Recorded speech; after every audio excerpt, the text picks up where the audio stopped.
Hi Deepika, how are you? Hi Harleen, I'm good. You tell me, how are you? I'm good. So, are you excited?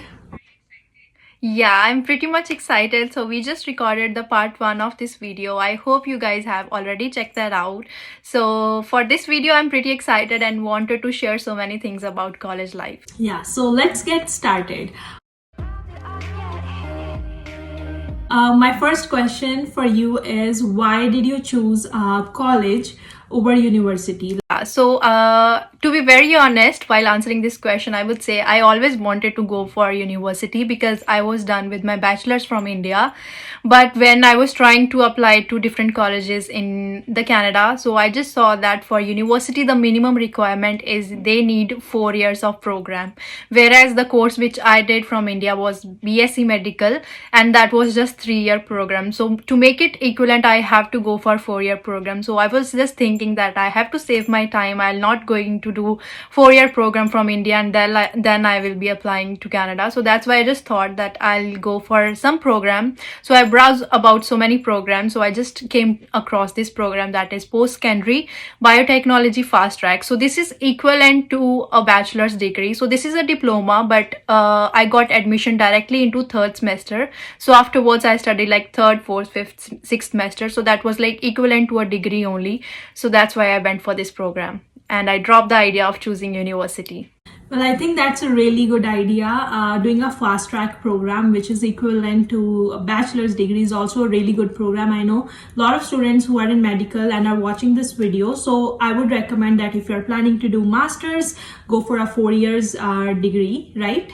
And and if you're planning to do 3 years degree, I would suggest fast track postgrad diploma. Programs, yeah.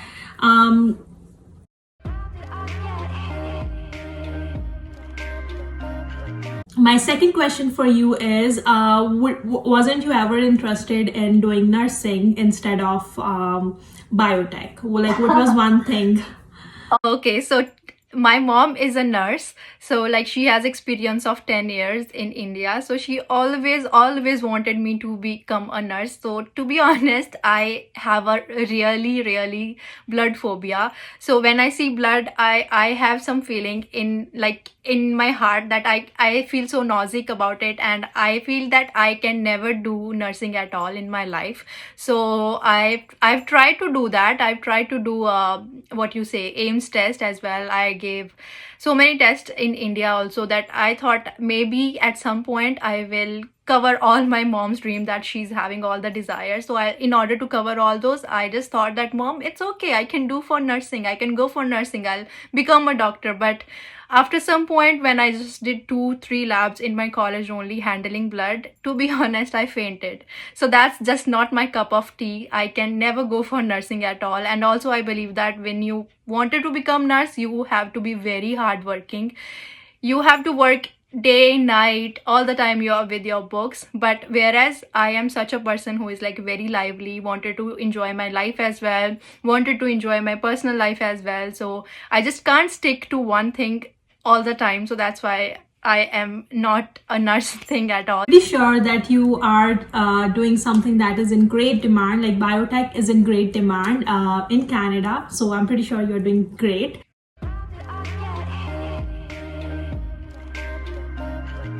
My next question for you is, did you apply to any other colleges? What was the reason behind choosing Centennial College and not any other college? Okay, so when I was applying to colleges, I've applied to many colleges, but the thing was that I was not getting the desired program in another colleges. So I've applied to Humber. I always wanted to go for that college as well, but the seats got full for the program which I was looking for. And other colleges I've applied to Langara, that was in Vancouver, BC. So over there, the seats again went full. So the next batch, the next intake was available. So I just wanted to save my time, so that's why I just go for Centennial, because Centennial was having so many seats and it was available till last moment as well. So they gave me seats and even they gave me the offer letter within a week. So the process was very simple. that's why I just went for Centennial College. Okay, and whoever is watching this video, I just want to let you know that Centennial also offers co-op programs. If you're interested in doing co-op along with your diploma or postgrad diploma, you can choose that as well. And it's a really good college.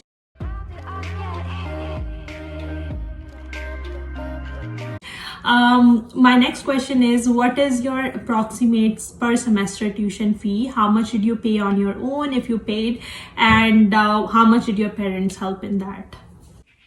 Okay, so as we moved from India to Canada, so the very first thing that the parents only pay the entire tuition fees, that was around $17,200-$300. So my parents paid my first year fees. When I came to Canada, so I just have that mindset that I have to pay my entire fees by my own. So I don't want to take help from my parents right now, because they did already, they have helped me already. So I just wanted to do that by myself and wanted to get exposure to this market. So after that, like I had to pay 2 semester fees. That was last 2 semesters that was left. So per semester my fees is around $8,300. So I paid the entire fees of 2 semesters by my own. So I worked hard in the time of pandemic, because we all students got an opportunity to work even more than 20 hours.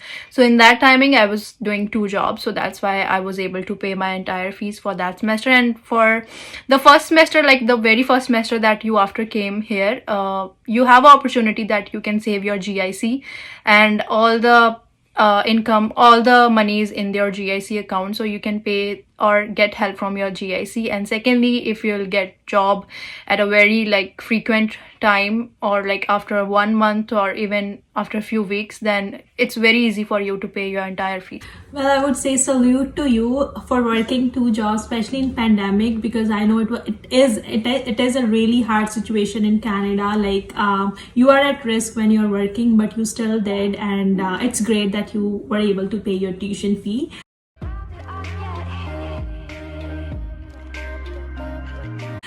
My next question is that, for example, if there was no pandemic, do you think a student can pay their own tuition fee just by working 20 hours per week? Yeah, I would say you should have a proper planning for that. So I would give a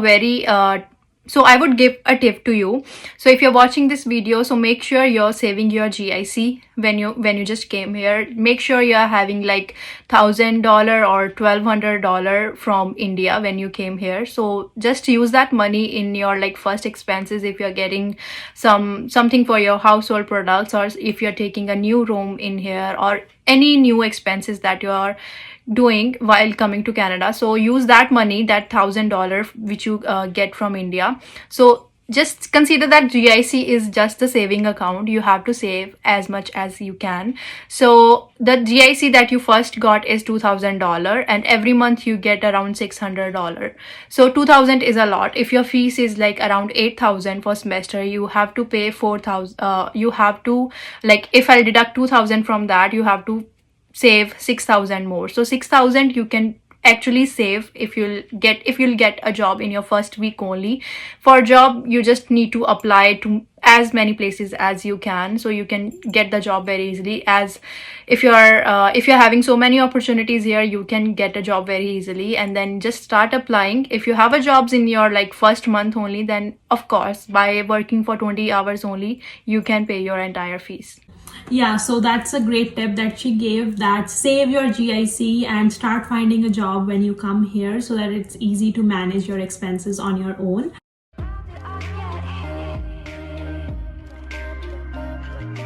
Okay, my next question is, was it difficult for you to find a part-time job there in Toronto? I heard that in Toronto it's really competitive, because there are so many international students and so many people, so many immigrants basically. So as you mentioned that Scarborough or Toronto is full of competition. So there are so many immigrants, but at the same time you are having so many opportunities as well. The city is full of hustle and bustle. So you are having all the stores here. You have grocery stores, and not few, many stores and you have so many restaurant, Indian restaurant or any franchisees. So every place is hiring at some point. Like when the summer started, all the places are hiring because more crowd is there and more people went out for all the enjoyment. So more hiring is there at each and every store. So all you have to do is go out and browse for the places and just drop your resume and talk to management team there, so you can get job at very very convenient time. And also I would say I got my job in like very first month only, and that too in 1 or 2 week only. It was very easy for me to get job, and I got offer from 2 restaurant and I did job in both of the restaurants. So it was very easy for me to get job in Scarborough.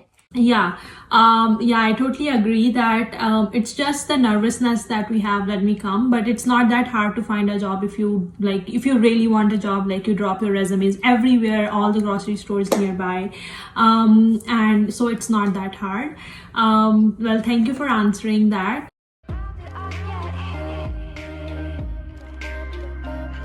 Well, my next question for you is, how many days do you have your classes? Like, is it every day, like 5 days a week? How many days do you have your classes? And was it same for the entire like year, or was it different for every semester?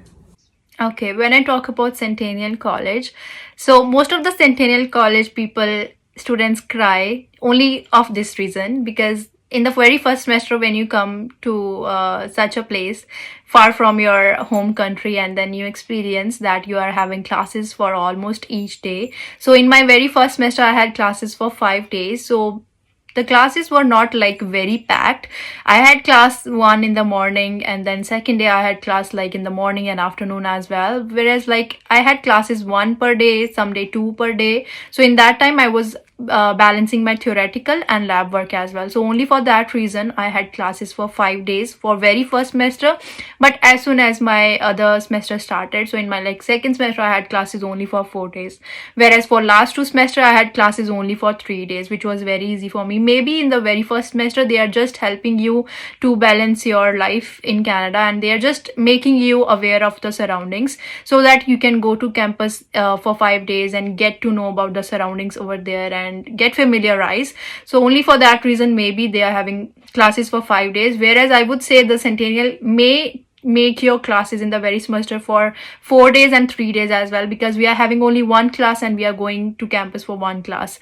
So also in Centennial College, like in any college as well or university as well, you can choose your own timetable, build your own timetable accordingly. So in my second, third and last semester, I made my own timetable accordingly. So I get the classes mostly in the morning timing, so that in the evening timing I can do my part-time job. So which was easy for me. So that's why very first semester was just a familiarization to the new environment, whereas other semester was very easy for me.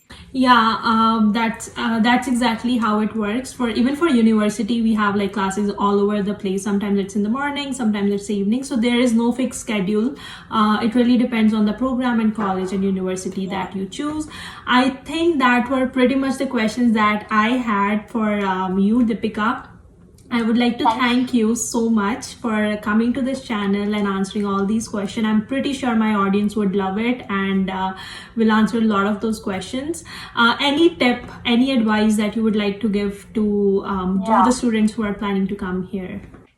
Firstly, I would like to thank you for inviting me to your channel to help the international students or any aspirants who want to come to Canada. We both are here, and if you want any help from our side, you can drop your questions in the comment section. We would like to answer that as well. And also, if you ask me about the tip, I would say just work hard. Don't underestimate your power. That don't even consider that we can't do anything in Canada. We had never any exposure in India, so don't underestimate that thing in your mind. So just think that we are coming to a new place. We have to explore everything in here. We have to explore not only the surrounding, not only the new places. We have to explore the job market. We have to explore with new people, new subjects, new environment. So just think about in such a way that you have to explore the world. So take that into a positive manner and work hard in this country. Well, that's an amazing tip. Never underestimate your power. You are capable to do a lot of things that you never thought about. So that was pretty much it for this video. I'm pretty sure that it was helpful. If it was, give a thumbs up, comment down below, and make sure you check out Deepika's channel as well, where we had video about the universities. Make sure you check it out. Leave the comments, whatever questions you have, and we'll try to answer as many questions as possible. That was it for this video. Once again, thank you, Deepika, for coming to this channel. Bye. Bye for now.